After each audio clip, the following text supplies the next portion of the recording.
I've studied a lot of time management systems over the years, and I've also developed my own. I've shared my time management system with my clients, and most of them find it way too complex for their own use.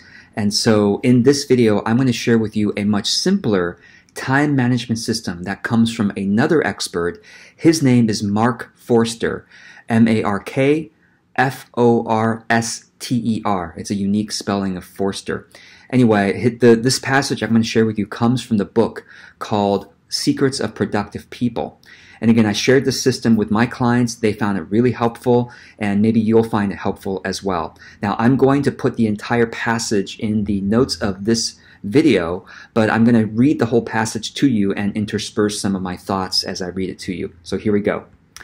Here is a very simple time management system, which is based on the principles that I've been discussing in this book. Now, this is from his book called Secrets of Productive People. And I should say about Mark Forster, I've been following his work for a couple of years now, and he has published several different time management systems over the years that he has had his audience test and try, and he's tweaked various systems as a result. And this is his, the latest one that I found from him that, again, I shared with my clients. They found helpful. So it goes like this. The result is that in spite of its simplicity, it is nevertheless immensely powerful. Of all the many systems I have tried out or developed myself over the last 15 years, this is the one I find works the best. Do not be misled by its simplicity into thinking that it is too obvious to work. So I really do recommend that you try this one out and let me know, comment underneath the video if you like, how this works for you, because as I said, it's worked well for my clients that I've shared it with. Step number 1, write out a list of 5 tasks. Okay? The tasks can be any size, large or small, but you should be clear in your mind what the definition is of finishing that task with regard to each task. So for larger tasks and projects, you will want to define what your target is for the day. So for example, if your task was to write your book, obviously the finished line would be having finished writing your book, right? But that's typically way too large for finishing in any one day. So you would want to write down, instead of write a book, you want to write down something that's doable for the day. So for example, write 1,000 words of the book, okay? Or outline the next chapter of the book, or stream of consciousness writing for 15 minutes about the book. So make whatever you do write down of your 5 tasks something that is doable for the day. Okay, another example would be write out a list of potential clients to contact, right? Or another item might be to clear backlog of emails to 1 month ago, something like that, right? Okay. Step number 2, after step 1 is to write out the 5 doable tasks that you could do today. Step number 2 is to do the tasks in order. Do the tasks in order. Don't skip around. Start from number 1. And here's the key. You don't have to finish the task that you wrote down. Just do some work on it. Even if you just do 1 or 2 minutes on that task. Great. And then go to the next step. So step number 3 is, if you do finish a task, if you're working on a task and you do finish it, cross it off the list. Okay? And if you don't finish it, don't cross it off. Step number 4, if you work on a task but you don't finish it, cross it off the list. Actually, so I correct myself. As long as you've worked on it, even if it's 1 or 2 minutes, you cross it off the list. Okay? And if you didn't totally finish it, but you just worked on it, you rewrite that item at the end of the list. So for example, if the task number 1 was to write 1,000 words in your book, and you wrote down the 5 tasks, and you start working on number 1, you start writing your book, your words, but you only got to writing 200 words. Fine. Cross it off, write 1,000 tasks on write 1,000 words in a book, and then rewrite it at the bottom of the list. So now it's item number 6, write 1,000 words in the book. Okay? Okay, the next step is to repeat this process until you only have 2 tasks left on the list. And again, I will have written the entire process for you in the notes of the video, so be sure to look at that. The next step is to add, once you get to only 2 tasks left on the list, You then add another 3 tasks and then repeat the steps of doing the task in order. You don't have to finish it. If you finish it though, you cross it off. But even if you don't finish it, just having worked on it for a little bit, you cross it off and re-enter it at the bottom of the list. So repeat that. So in other words, you always keep working until you have 2 left. And then once you have 2 left, you add 3 more tasks to the list so you have 5 again. Okay? Now, when you start work each day, throw away yesterday's list and begin a fresh one.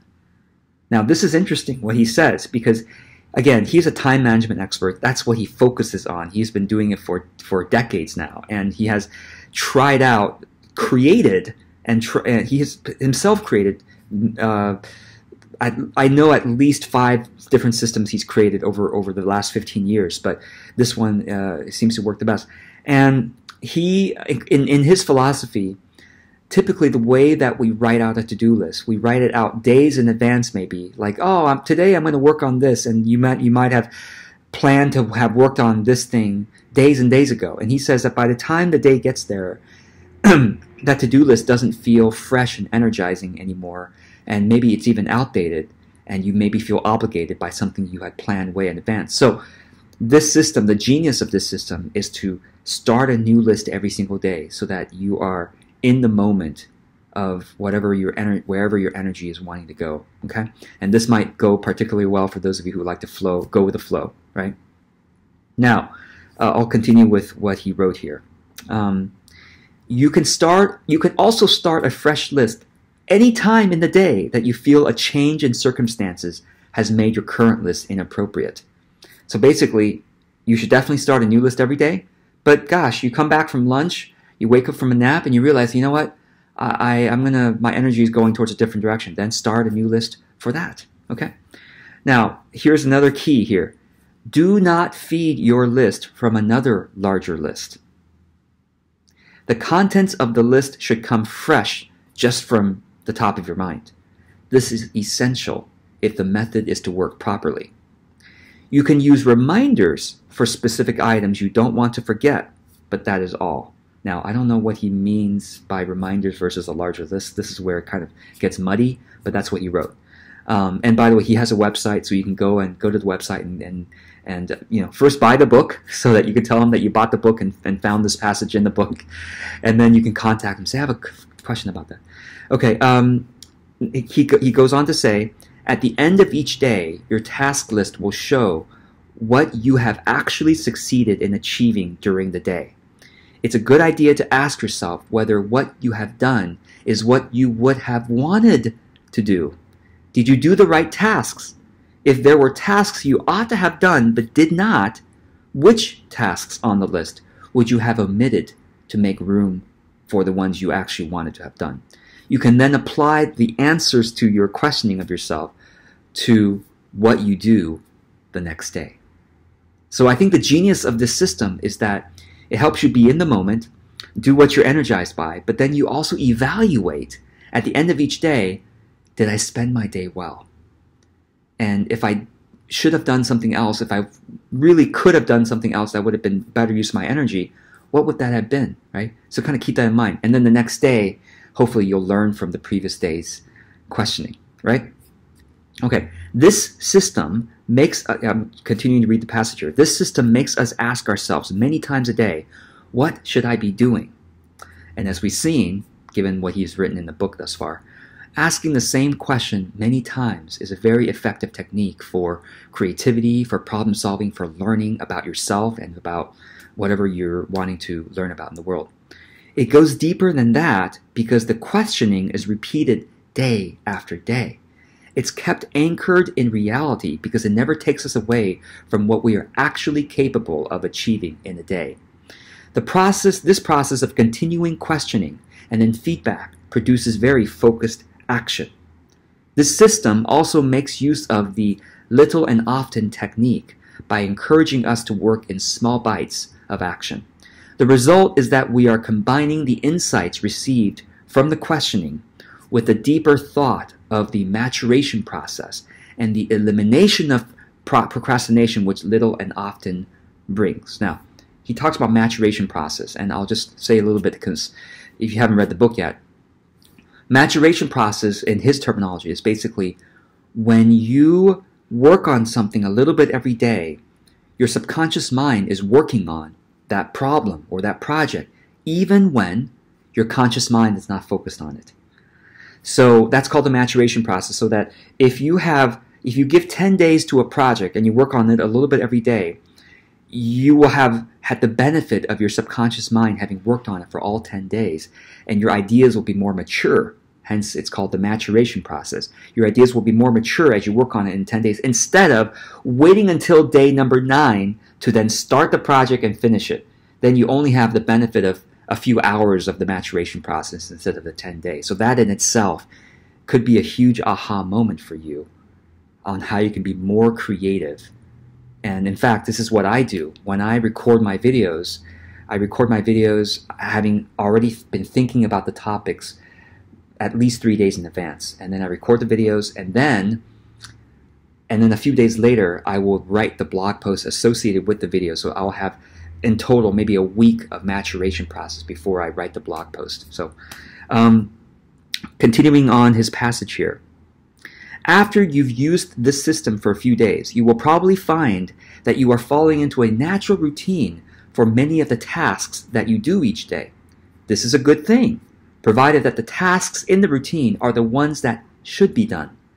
There shouldn't be a problem with this, provided that you review your day in the way that I indicated at the end of the last section. So again, I recommend that you buy the book. If you've been benefiting from what I've been saying, all credit goes to Mark Forster. Buy the book. It's a couple of bucks on Amazon. It's definitely worth it. Okay. All right. He goes on to say, the system also encourages one further thing. And in many ways, this is the most important thing of all. You may have wondered why the list starts with 5 tasks and not more or less. The answer is that this number of 5 gives considerate impulse to one's work. The system has what I call drawing power. That is to say, it draws you along and keeps you moving. This is a desirable feature of a time management system which is often neglected. A list of less than 5 tasks lacks some drawing power. There's a tendency to dawdle and get distracted. By contrast, a list longer than 5 tasks tend to become stale and build up resistance.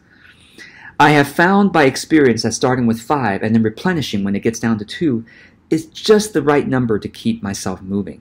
If you try it out, I'm sure you will experience the sense of anticipation that comes from finishing 3 tasks and then getting them out of the way so that you can replenish the list with 3 new tasks. So that's the end of the passage. I will again copy and paste the entire passage for you in the notes of this video. And I again ask you, if you benefited from this, please go and buy his book. I am not an affiliate or he doesn't even know who I am actually. I just a fan of his. And go buy the book, and if you have any questions for him, this is another secret that you might not realize, but most authors are really happy to get your questions if you have read their book, or at least a passage of the book, and you have a specific question about a particular part of the book. Most authors are very happy to respond to you via email or on their social media page or whatever it is. And so I think with Mark Forster, that's probably the same thing as well. So if you have any questions about the system, don't ask me because I didn't come up with it. Ask Mark Forster, and I will, of course, give a link in the notes of this book. Non-affiliate. I don't care about making money from this referral, so I'm just a non-affiliated link. I'll put in, and also put a link to his website so you can go and contact him after you've bought the book to ask him any questions about the system. So I hope this is helpful, and do let me know in the comments of this video if you find this helpful, and if you try it out, and if you find that it's helpful for you. I would love to know, so I can recommend the system to even more people. And if you tweak this, if you find a way to tweak the system that has been even more helpful for you to do, please share what your tweak is in the comments of this video, and I'd love to see that. All right, be well, go for it, go try it out if it sounds good to you, and let me know how it goes.